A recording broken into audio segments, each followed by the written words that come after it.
Sí, Belén Arrieta era la señorita esta de las valijas, ¿se acuerdan que las cámaras captaron todo eso? Bueno, después les cuento porque ahora, no lo voy a demorar, el ingeniero agrónomo Matías Jáuregui, él es un productor de Tandil, pertenece al Movimiento Productivo 25 de Mayo, y bueno, me parece muy interesante escuchar su voz luego de esto que ha sido podríamos llamarle vedette de la semana. Retenciones 0 por 24, por 48 horas. Hola ingeniero, buen día, gracias por atendernos. Buen día, ¿cómo andan? No, gracias por el llamado y por visibilizar el interior y a los pequeños productores. Bueno, ¿cómo vivió usted esto digamos, la baja express de retenciones? Y la verdad que voy a descansar este fin de semana porque fue una semana que yo arranqué el lunes a la mañana con un llamado, hago una columna en el programa de Cintia García, yo vivo en Ajá, Tandil, soy productor y sí, ingeniero agrónomo. sí. Y todos los lunes hago una columna hablando del sector agropecuario. Pensaba hablar de 3 temas que era la producción papera Mm, y los tambos de la zona sí. que estaba pasando. Y la productora ahí me dice, acaba de tuitear Adorni que baja las retenciones a 0. La verdad que yo no tengo Twitter Ujú. porque ya tengo pocas redes sociales, soy más antiguo y aparte como laburo en el campo y no estoy tan... Así que nada, ahí en la charla nomás tuvimos que salir a charlar un poquito de cómo era esta medida sin conocerla del todo. Después un poquito después nos fuimos informando de lo que iba pasando y ya después justo me llamó Daniel Tonietti de Radio de las Madres, Mm, ahí ya charlamos con más información. Y bueno, después fue un día a día. El martes a la mañana me junté con clientes, yo soy agrónomo asesor y a su vez tengo un campito, y a ver si vendíamos, qué, sacábamos cuenta ujú. de cómo se podía estar el dólar, a ver si nos convenía o no. A la tarde cuando llamamos a una cooperativa acá para vender, ya no había negocios, se habían retirado los exportadores, Ah, martes a la tarde. Así que miércoles a la mañana volvimos a llamar y había negocios nuevamente. También ahí algunos hicieron algún canje con insumos. Miércoles a la tarde se retiraron de vuelta a los exportadores y a la noche nos enteramos que ya tenían todo el negocio armado ujú. y fue creo que un 15, un 10% de los productores pudieron hacer algún negocio y después fueron negocios para ellos, para las exportadoras. Cuando usted dice ingeniero, porque es interesante poder entender, ¿no? Cuando usted dice fuimos, pero los exportadores se retiraron, el productor, entiendo, le debe vender al exportador. ¿Es así? No directamente, sino generalmente a un acopio de acá de la zona, que es el que hace el negocio con el exportador. Entonces O sea, nosotros, el productor le vende al acopiador y el acopiador al exportador. claro, y Sí. nosotros llamábamos al acopio, en este caso era una cooperativa, que por ahí tenían negocios y él llamaba, hacen negocios para arriba y se les cortaba, entonces nos Mm, trasladaban que no estaban haciendo claro, operaciones claro. y algunos pudieron hacer Ujú. operaciones en esas ventanitas que Sí. hubo, muy pocos, Ujú. generalmente para canjear y cancelar insumos Claro, que debían. claro, claro. Y después la mayoría no, se quedaron afuera y aparte después el valor iba cayendo el dólar Sí, por este aumento sí. de cómo se iban haciendo negocios de granos, las Ujú. exportadoras, entonces empezó a bajar el dólar y ya el negocio se puso no tan lindo como al Claro, principio. claro, claro, claro.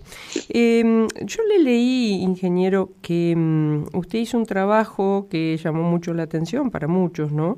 Como el valor, creo, para el productor no, perdón, cómo las retenciones afectaban menos en la época, en los 10 años últimos, entiendo, de los gobiernos anteriores que en este gobierno. ¿Algo así puede ser? Y si es así, ¿me lo explica, por favor?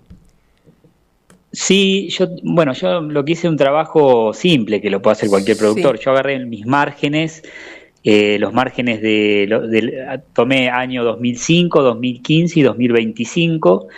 Y lo que hice es sacar la cuenta con las retenciones de ese momento y con el precio internacional de ese momento, cuánto ganábamos. Y el resultado era que con mayores retenciones en el gobierno de Cristina, con un 33% de retenciones a soja, y, y comparado con hoy, con un 26%, tenía un 10% de margen en ese cultivo, y lo hice con trigo también. Y viendo que lo más importante, mostrando que las retenciones es una variable, pero no es la variable más importante, sino que hoy lo que tenemos es los costos dolarizados, con un gasoil que está arriba de $1 por litro, eso te encarece el flete y las labores. Claro. Entonces, si vamos a hablar de retenciones, para ponerlo en la mesa tenemos que hablar de para quién tendrían que ser segmentadas, para qué tipo de productor, para qué momento de venta, porque también sería interesante saber que los productores chicos nos vendemos a cosecha porque sacamos nuestros insumos para pagar a cosecha. Entonces, si la segmentación sería retenciones más bajas a cosecha, y a medida que va pasando el tiempo la van aumentando, dentro de ese año de campaña, sería interesante también para que la gente no especule y pueda liquidar temprano, y eso sería un beneficio para los pequeños productores y un prejuicio por ahí para un pool especulador, que es lo que pasó ahora. Ahora hicieron muchos negocios los especuladores, claro, que tenían granos que eran muy pocos. Claro, claro. Los productores chicos no teníamos granos. Claro. Hoy por hoy, con un productor pequeño o mediano, ¿no? Más o menos, sé que hay una diferencia, pero más o menos, ¿qué le queda con esta realidad de estas retenciones, con los precios del gasoil, con los impuestos, si tiene que alquilar el campo? ¿Qué le queda? Podríamos decir, no sé si en una cuestión total o ¿se dice quintal, ingeniero, de soja? No lo sé. Sí, nosotros acá, sí, quintal lo decía más mi papá. Ahora nosotros usamos... Me quedó, soy grande. No, pero porque se usaba mucho antes, claro, quintal, ahora usamos tonelada por hectárea, bueno, o kilos por hectárea. Bueno, entonces, tonelada por hectárea, por ejemplo, si se puede. Los márgenes de un arrendatario, sí, si hay un productor que es arrendatario, es negativo. Muchas veces ese productor, generalmente arrendatario, tiene máquinas y es contratista rural o no, pero tiene sus máquinas, entonces a veces no le perdona a una actividad dentro de su siembra. Por ejemplo, se pone más barata su siembra o pone los costos de gasoil y tractorista nada más para poder salvar a la actividad, pero si uno saca los márgenes claros, pone todos los números que tiene que poner del contratista, del arrendatario y de los costos de insumos, es negativo. Es negativo, y los únicos dos actores del sector que están hoy ganando es las multinacionales, que se cartelizan, son los vendedores de insumos, que encima están integrados, entonces la misma que te vende insumos generalmente es exportadora o está relacionada. Esos son los que se manejan cuando los precios internacionales son altos o bajan las retenciones, automáticamente te sumen los precios de los insumos, entonces la renta esa se la terminan quedando ellos.